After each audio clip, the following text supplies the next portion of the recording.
society is talked about by a guy named Michael Drew. Now, Michael Drew is a literary agent who has had 80 plus consecutive bestsellers on the New York Times list. That's major. That's major. He kind of has the grasp of society and the grasp of what people want and what people are buying. And he wrote a book. His book is called Pendulum. And in this book, he and his partner researched human nature for the last 3,000 years. And what they found is that there's a pendulum shift that occurs every 40 years, that we change as human beings and as society. And that's that society shifts from 40 years focusing on me. I'm so great, I'm going to do everything. I can change the world by myself. And then, after doing that for enough time to realize, that's kind of hard by myself, then it shifts to 40 years focusing on we. We can do this together. Let's join together. Let's all come together and make this happen.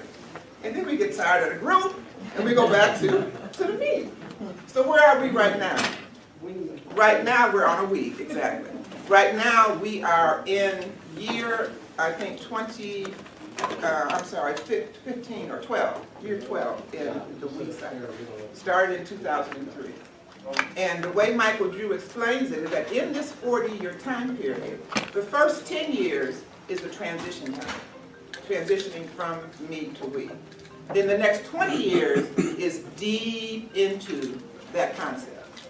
And on our concept of we, when Michael Drew talks about it, the word he uses most is authenticity. So that's the society shift that we're now stepping into in a real heavy, deep way, that authenticity is critical. Society's asking for it. The baby boomers are saying, you know, we lived our life, and me, and it didn't work, so we need to pull this we together. How do I find me after I did all the stuff for the corporation and now I want to move forward? Anybody in that position? Whereas the millenniums are like, I don't like the way you guys got this society hooked up. I can't do what I want to do. I want to self-actualize. I was here to do something.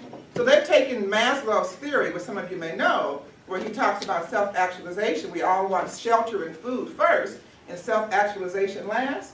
The younger kids now have reversed that. They want self-actualization first. They're more concerned with that than they are with shelter. So both sides, ages, both generations are focused on authenticity. It's time for that right now. Now, authenticity is also talked about in corporate America. There's lots of literature about authentic leadership. And these are written by people who are pretty much in ivory towers. They're academicians. So you'll get a lot from people from Harvard, a guy named Bill George, also two people named Gilmore and Pines. Gilmore and Pines wrote a book that came out in 2008. And that book was called Authenticity, What Consumers Want in the 21st Century. And from a corporate perspective, what he said is that corporations that are becoming very successful now are companies that are having more authenticity in their environment. So he referred to Starbucks, for example, as one of the first companies that offered authenticity. And by that, what they talked about was that when you go into Starbucks, it's just not a cup of coffee. It's an experience. You might have poets speaking, you might meet with somebody, you're doing different things. It's activities. He talked about American Girl Store.